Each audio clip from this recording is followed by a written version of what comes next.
ఆంధ్రప్రదేశ్ రాష్ట్ర ప్రజలకు ఒక ముఖ్య గమనిక మనం చూస్తాం దొంగే దొంగ దొంగ దొంగ అంటూ అరిచిన వైనాన్ని మనం చాలాసార్లు చూసాం.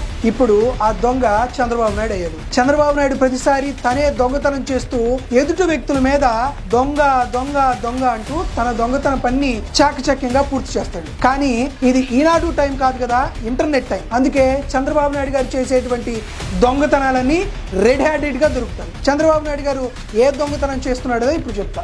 ఇది 2019 ఉన్నటువంటి వార్త. ఏంటి? సేవామిత్ర అనేటువంటి ఒక యాప్ ని యూజ్ చేసి తెలుగుదేశం పార్టీ ప్రజలకు సంబంధించి అంటే 3,75,00,000 మంది ప్రజలకు సంబంధించినటువంటి వ్యక్తిగతమైనటువంటి సమాచారాన్ని సేవామిత్రలో ఇన్స్టాల్ చేసి దాంట్లోనే ఉన్నటువంటి ఓటర్ కార్డ్ ని, ఆధార్ కార్డ్ ని, బ్యాంక్ అకౌంట్ ని ఇవన్నీ ఇన్స్టాల్ చేసి గోప్యంగా ఉండాల్సినటువంటి తీసుకొని వెబ్సైట్ లో పెట్టిందని అప్పుడు వచ్చినటువంటి వార్త. దీన్ని భగ్నం చేస్తూ ఆ రోజు ఎన్నికల కమిషన్ కానీ వైఎస్ఆర్ కాంగ్రెస్ పార్టీ కానీ ముందుకు వెళ్ళింది. సేమ్ అలాంటి దొంగతనాన్ని, సేమ్ అలాంటి దోపిడీనే ఈరోజు తెర మీదకి తీసుకొచ్చారు. ఆ దోపిడీ వివరాలు ఏదో చూద్దాం. చంద్రబాబు నాయుడు గారు చేస్తుంది ఏంది అంటే, చంద్రబాబు నాయుడు గారే దొంగ ఓట్లను చేరుస్తున్నాడు. చంద్రబాబు నాయుడు గారే దొంగ ఓట్లని, నకిలీ ఓట్లని పక్క రాష్ట్రాల నుండి దిగుమతి చేస్తున్నాడు. చంద్రబాబు నాయుడు గారే తమ శత్రువులైనటువంటి పార్టీలను, ముఖ్యంగా ఎస్సీ, ఎస్టీ, బీసీ, ముస్లిం మైనార్టీలకి సంబంధించిన ఓట్లను డిలీట్ చేస్తున్నాడు. వీటిని బయట పెట్టకుండా ఉండడానికి, బయట పడకుండా ఉండడానికి చంద్రబాబు నాయుడు గారు ఏం చేస్తున్నారంటే, వైఎస్ఆర్ కాంగ్రెస్ పార్టీనే ఓట్లను మారుస్తుంది, ఓట్లను ఏమారుస్తుంది అని చెప్తున్నారు. ఇప్పుడు చంద్రబాబు నాయుడు గారు ఏమేం చేస్తున్నారో ఒకటి మై పార్టీ డాష్బోర్డ్ పేరుతో ఒక వెబ్సైట్ సృష్టించాడు. 2 టీడీపీ మేనిఫెస్టోతో మరొక వెబ్సైట్ సృష్టించాడు. 3 ఏపీలోను అదేవిధంగా తెలంగాణలోను అదేవిధంగా పక్క రాష్ట్రాల్లోనూ ఒకే రకమైనటువంటి ఓట్లు వివిధ రాష్ట్రాల్లో కలిగి ఉన్నాయి. 4th పాయింట్ ఏంటంటే, ఆల్రెడీ తెలంగాణ స్టేట్ లో జరిగిన ఎన్నికల్లో ఓటు వేసిన వాళ్ళని తిరిగి ఏపీలో ఓటు వేసే విధంగా చర్యలు తీసుకుంటున్నారు. దాంతో పాటు 5 అధికారుల మీద ఒత్తిడి తెచ్చేందుకు, అధికారులను తప్పుడు మార్గాల వైపు ప్రయాణం చేసుకునేందుకు, అధికారులు వారు చేస్తున్నటువంటి ఈ దొంగతనాన్ని గుర్తించకుండా ఉండేందుకు తన దగ్గర ఉన్నటువంటి జీతగాడైనటువంటి కోనేరు సురేష్ తో తప్పుడు కంప్లైంట్లను అధికారులకు తీసుకొస్తున్నాడు. పై 5 రకాలైనటువంటి వేదికల ద్వారా చంద్రబాబు నాయుడు గారు ఓటర్ల సంక్షోభాన్ని, ఓటర్ల రక్తాన్ని పీల్చేందుకు సిద్ధమయ్యాడు. ఒక్కొక్క టైప్ లో ఏ విధంగా చంద్రబాబు నాయుడు గారు ఇటువంటి దుర్మార్గమైనటువంటి కార్యక్రమానికి పాల్గొంటున్నాడో మీకు వివరంగా తెలియజేద్దాం. చంద్రబాబు చేస్తున్న దుర్మార్గం నెంబర్ 1, చంద్రబాబు నాయుడు గారి దొంగల ముఠ మన ఇంటికి వస్తుంది, మన ఇంటి తలుపు తడుతుంది, మన ఇంట్లో ఉన్నటువంటి వ్యక్తుల సమాచారం అడుగుతుంది. ఏమని అడుగుతుందంటే, ఇదిగోండి తెలుగుదేశం పార్టీ సిద్ధాంతం అన్నట్లు దీన్ని మన ముందుకు తీసుకొస్తున్నారు, మీకు ఏమేమి ఇంట్రెస్ట్ అని కొడతారు, మీ నియోజకవర్గం పేరు సమాచారం అడుగుతారు, బూత్ సమాచారం అడుగుతారు, మీ పేరేంటి, మీ జెండర్ ఏంటి, మీ వయసు ఏంటి, మీ వృత్తి ఏంటి, మీ కులం ఏంటి, మీ ఓటర్ కార్డ్ నెంబరు, మీ ఫ్యామిలీలో ఎంతమంది అన్నారు అని అడిగి మీ నెంబర్ తీసుకొని మీ ఓటీపీ అడుగుతారు. మీ నెంబర్ తీసుకొని ఓటీపీ, మీ ఫోన్కి వచ్చేటువంటి ఓటీపీ తీసుకుంటారు. తస్మాత్ జాగ్రత్త, మీ బ్యాంకులో ఉన్నటువంటి డబ్బులను కూడా చంద్రబాబు నాయుడు గారు దొబ్బేసేటువంటి పని కూడా చేయగలుగుతాడు. ఇది అయిపోతుంది. ఇది అయిన తర్వాత మీకు ఈ రకాలైనటువంటి సదుపాయాలన్నీ కలుగుతాయి అని చెప్తాడు. ఈ డేటాను ఎక్కడికి తీసుకెళ్తున్నాడు అసలు తర్వాత మాట్లాడుకున్నాం. ఇవన్నీ తీసుకెళ్లిన తర్వాత చంద్రబాబు నాయుడు గారు ఇప్పుడు ఇలా చేస్తున్నాడు అనమాట. ప్రతి నియోజకవర్గంలో ఇట్లా జరుగుతుంది. ఇది సుమారుగా పెందుర్తి కాన్స్టిట్యున్సీ తీసుకుంటే ఇది బూత్ వైజ్ గా డీటెయిల్స్, మండలం వైజ్ గా డీటెయిల్స్, ఎవరెవరు ఏ కులం, ఎవరెవరిది ఏ ప్రాంతం, ఎవరెవరిని వెరిఫై చేశాం, ఎవరెవరింట్లో ఆడపిల్లలు ఉన్నారు, ఎవరింట్లో వయసుకు వచ్చినటువంటి ఆడపిల్లలు ఎవరెవరు ఉన్నారు, ఇవన్నీ అంటే ఎక్కడా సమాచారం. చూడండి, వాళ్ళెవరు, ఏ పార్టీలకు సంబంధించిన వాళ్ళు, జనసేనకు సంబంధించిన వాళ్ళు ఎవరు, వాళ్ళ ఓటర్ కార్డు ఏంది, వైఎస్ఆర్సీపీకి సంబంధించిన వాళ్ళు ఎవరు, వాళ్ళ ఓటర్ కార్డు ఏంది, లేకపోతే తెలుగుదేశం పార్టీకి సంబంధించిన వాళ్ళు ఏంది, వాళ్ళ ఓటర్ కార్డులు ఏంది, బూత్ వైజ్ గా వారి దగ్గర ఉన్నటువంటి సమాచారాన్ని, వారు ఆల్రెడీ దొంగలించబడినటువంటి మీ బ్యాంక్ అకౌంట్లతో వాటితోనూ లింక్ చేసుకుంటున్నాడు. లింక్ చేసుకొని తదనుగుణంగా ముందుకు వెళ్ళేటువంటి కార్యక్రమం జరుగుతుంది. చూడండి, ఇది చంద్రబాబు నాయుడు గారు చేస్తున్నటువంటి దోపిడీ. చంద్రబాబు నాయుడు చేసినటువంటి ఓటర్ ప్రొఫైలింగ్ ఇది. కులవారీగా, రాజకీయ పార్టీల పరంగా, వృత్తి పరంగా, లింగం పరంగా, డబ్బుల పరంగా, ఇంట్లో ఉన్నటువంటి ఆడవాళ్ళ యొక్క వయసు పరంగా ఆయన చేసినటువంటి దగాకోరు వైఖరికి ఇది ఒక నిదర్శనం. ఇది ఎందుకు మేము దీని మీద కఠినంగా చెబుతున్నామంటే, ప్రజా ప్రాతినిధ్యం చట్టం ప్రకారం, రిప్రజెంటేషన్ ఆఫ్ పీపుల్ యాక్ట్ ప్రకారం, సెక్షన్ 123లో 123 ప్రకారం ఈ విధంగా ప్రొఫైలింగ్ చేయడం, ఇల్లీగల్ ఓటర్ ప్రొఫైలింగ్ చేయడం అనేది నేరాధికుల్లో అత్యంత ఘోరమైనటువంటి నేరం. ఇటువంటి నేరాన్ని చంద్రబాబు నాయుడు గారు ఎన్నికల్లో ఏదో విధంగా గెలవాలని ఒత్తిడి చేస్తున్నాడు.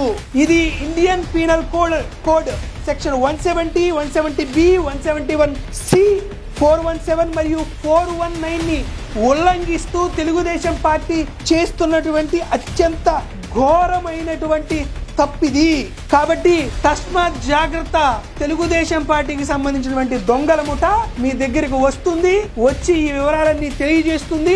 వయసులో ఉన్నటువంటి ఆడపిల్లలని, లేకపోతే ఒంటరిగా ఉన్నటువంటి మహిళలకి సంబంధించినటువంటి మొబైల్ నెంబర్స్ తీసుకొని, తద్వారా మీ దగ్గర ఓటీపీ తీసుకొని, మీ బ్యాంకు ఖాతా వివరాలు తీసుకొని, ఇదిగో ఈ విధంగా కులపరంగా, మతపరంగా, ప్రాంతం పరంగా, పార్టీల పరంగా మిమ్మల్ని అందరినీ డివిజన్ చేసుకొని మీ మధ్య వైషమ్యాలు రెచ్చగొట్టడానికి, గొడవలు పడడానికి కావాల్సినటువంటి అన్ని రకాలైనటువంటి స్కెచ్లు, అన్ని రకాలైన కుట్ర కూడా తెలుగుదేశం పార్టీ చేస్తుంది అనే విషయాన్ని మీరు ఒకసారి గమనించమని కోరుతున్నా.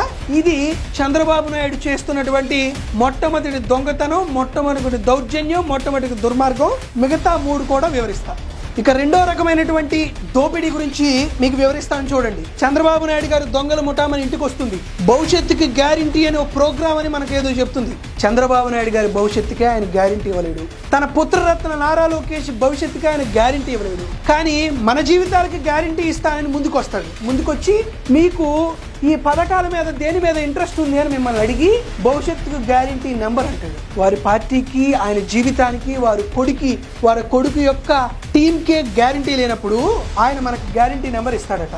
ఇస్తానని చెప్పి యథావిధిగా ఇందాక చెప్పినట్టు ఓటీపీ నెంబర్ అడుగుతాడు, రిజిస్టర్ అడుగుతాడు. ఇంతవరకు అయిపోతుంది, బాగుంది. ఇప్పుడు ఏం చేస్తారో చూడండి. ఇప్పుడు ఎగ్జాంపుల్ మేరీ కుమారి అనే ఆమె దగ్గరికి పోయారనుకో, ఆమెకి ఇలాంటి కార్డు ఇస్తారు. ఇదేంటంటే గ్యారంటీ కార్డు అంట.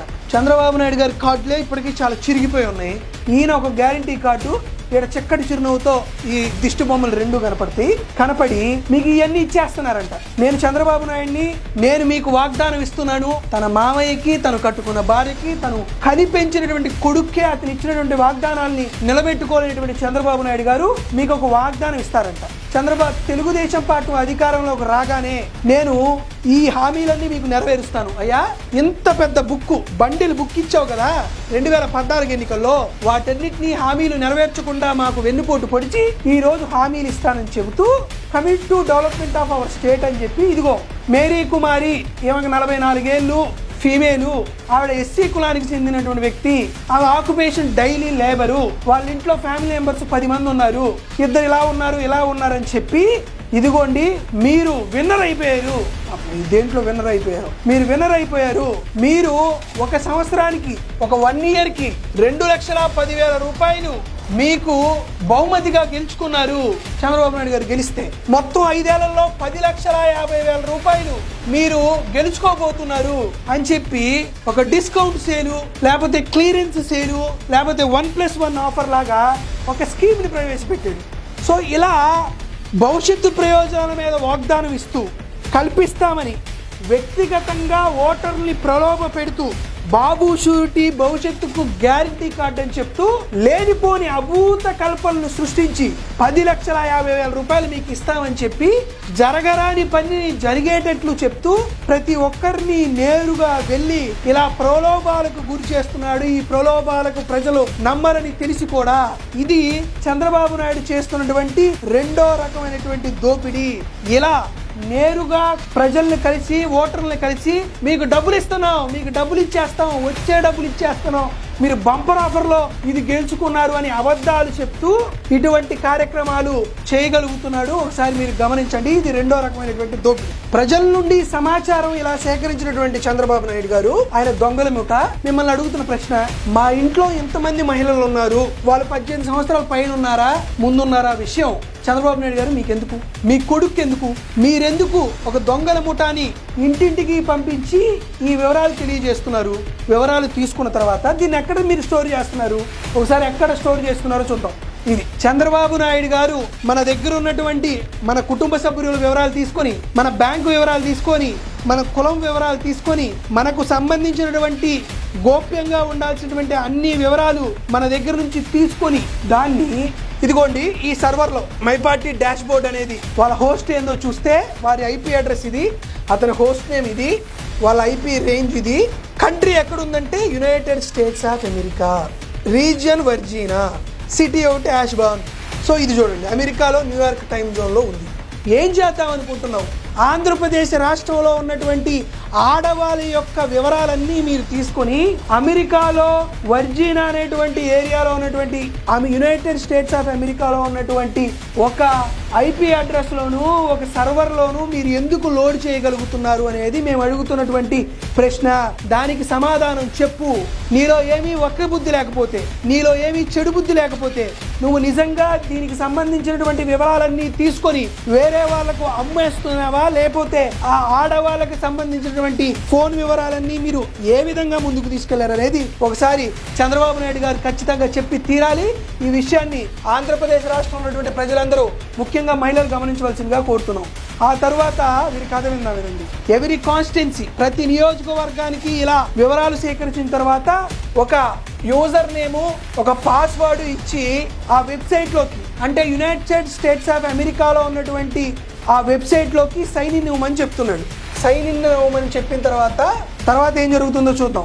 ఇది ఎగ్జాంపుల్ పెందుర్తి నియోజకవర్గం తీసుకుందాం. పెందుర్తి నియోజకవర్గంలో ఇది ఆ నియోజకవర్గ రిపోర్టు తెలుగుదేశం పార్టీ డాష్ బోర్డ్లో మండలం టౌన్కి సంబంధించి ఓటర్లు వెరిఫైడ్ పెండింగ్, ఓటర్స్ పెండింగ్ ఇట్లా చేసుకున్నారు. దీని తర్వాత ఏం జరుగుతుందో చూద్దాం. చూడండి మండలం టౌను పంచాయతీ బూత్ ఎవరెవరిని ఎడిషన్ చేయాలి అంటే అదర్ స్టేట్స్ నుండి ఎవరెవరిని ఎడిషన్ చేయాలి, డిలీట్ ఎవరెవరిని చేయాలి, ఎంతమందిని చేయాలి అంటే ఎస్సీ ఎస్టీ బీసీ ముస్లిం క్రిస్టియన్ మైనారిటీకి సంబంధించినటువంటి ఓటర్లందరినీ డిలీట్ చేయాలి అని ఒక పథకం ప్రకారం ఎలా డివిజన్ చేసుకున్నారో ఒకసారి గమనించండి. దీని తర్వాత ఇది చూడండి voter booth number 120 serial number 176 voter card number అతని పేరు వాళ్ళ కొడుకు పేరు వాళ్ళ రిలేటివ్ పేరు అతని కులం గవర ఇతను వైఎస్ఆర్సీపీ అతను ఈ ఓటు డిలీట్ చేద్దాం. సో ఇక్కడ ఇలాగా కులం ప్రకారం పార్టీ ప్రకారం మొబైల్స్ నెంబర్ ప్రకారం పెందుర్తి నియోజకవర్గంలో ఉదాహరణకు ఎవరెవరిని డిలీట్ చేయాలి అనేది వాళ్ళు చేసుకున్నటువంటి వ్యూహాన్ని మీరు ఒకసారి గమనించండి. తరువాత పార్టీల పరంగా చూద్దాం. టీడీపీలో ఎవరున్నారు, వైఎస్ఆర్సీపీలో ఎవరున్నారు, జనసేనలో ఎవరున్నారు, బీజేపీ, సిపిఐ, సిపిఎం, కాంగ్రెస్ ఇలా ఓటర్లని అక్రమంగా ప్రొఫైలింగ్ చేస్తూ ఏ పార్టీలో ఎవరెవరు ఎంతెంత శాతం ఉన్నారు, ఎక్కడెక్కడ ఉన్నారు అనేదంతా ఇట్లా అక్రమంగా ప్రొఫైలింగ్ చేస్తున్నారు. దీంతో పాటు తర్వాత చంద్రబాబు నాయుడు ఇట్లా ఓటర్ని చూపిస్తూ ఓటర్ని మభ్యపెడుతూ అక్రమ ప్రొఫైలింగ్ చేస్తూ డేటాని చోరీ చేసి కావాల్సినటువంటి అతి సున్నితమైనటువంటి డేటాని గోప్యత పాటించాల్సినటువంటి డేటాని వీటన్నిటినీ కూడా వీరు ఉద్దేశపూర్వకంగానే చేస్తున్నారని ఎఫ్ఐఆర్ రిజిస్టర్ అయింది 2019లో. దానికి సంబంధించినటువంటి ఎఫ్ఐఆర్ కాపీ ఇది. ఎఫ్ఐఆర్ కాపీలో ఏం చెప్తున్నారో చూడండి. గవర్నమెంట్ స్కీమ్లో ఉన్నటువంటి ఇదిగోండి బెనిఫిషరీస్ ఎవరైతే ఉన్నారో వాళ్ళ private data name, age, gender, address, Aadhaar number including date of AP smart survey, date of state resident data hub అంటే డేట్ ఆఫ్ ప్రజా సాధికార వేదిక ఇవన్నీ కలిపి ఐటీ గ్రిడ్స్ పేరుతో ఒక మొబైల్ యాప్ని సృష్టించి ఇవన్నిటినీ సేవామిత్ర ద్వారా కలిసి ఇటువంటి కార్యకలాపాలకు పాటుపడుతుంది తెలుగుదేశం పార్టీ అని గతంలో ఏర్పాటైనటువంటి ఒక ఎఫ్ఐఆర్ కాపీ ఇది. సో ఇలా చేస్తూ ఓటర్ల అనుసంధానం చేస్తూ తద్వారా ఎస్సీ ఎస్టీ బీసీ ముస్లిం మైనార్టీలకు సంబంధించినటువంటి ఎస్సీ ఎస్టీ బీసీ ముస్లిం క్రిస్టియన్ మైనార్టీలకు సంబంధించిన ఓట్లను డిలీట్ చేయాలని చంద్రబాబు నాయుడు గారు చేస్తున్నటువంటి పన్నాగం ఇది. ప్రజలారా తస్మాత్ జాగ్రత్త. ఇటువంటి దొంగల ముఠా గాని మన ఇంటికి గాని వచ్చి వివరాలు అడిగితే చెప్పులతో కొట్టండి. తర్వాత సంగతి మనం చూద్దాం.